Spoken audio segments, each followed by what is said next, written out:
बिस्मिल्लाहिर्रहमानिर्रहीम। नाज़रीन अस्सलाम वालेकुम। मैं सैयद फातिह शहीद एक बार फिर न्यूज़ टीवी के programme news of the day के साथ हाजिर खिदमत। नाज़रीन, तज़किरा है एक केस का जिसका फैसला आज आप करेंगे।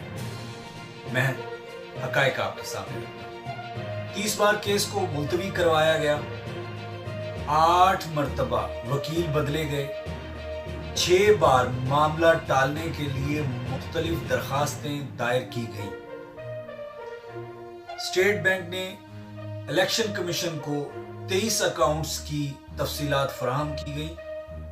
15 अकाउंट्स के बारे में बिल्कुल कुछ नहीं बताया गया, हकायक छुपाए गए, मनी ट्रेल नहीं दी गई, रसीदें तक नहीं दिखाई गई।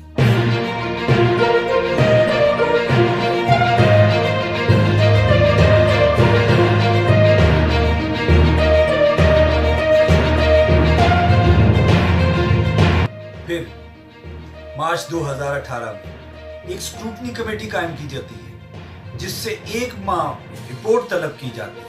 2.5 साल के बाद भी वो रिपोर्ट मंजरे आम पर नहीं आती। 7 साल बाद मरकजी मुल्ज़म खुद एतराफ करता है कि एजेंटों की वजह से मामला खराब हुआ।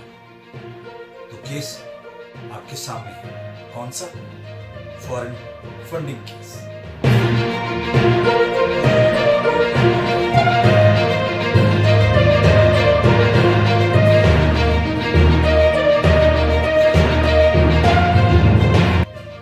दो कंपनियां कायम की जाती हैं अमेरिका में। इन 2 कंपनियों को कौन चलाता है? इमरान खान। इमरान खान अब मामला अगर एजेंटों पर डालना चाहें तो फैसला कौन करेगा? आप।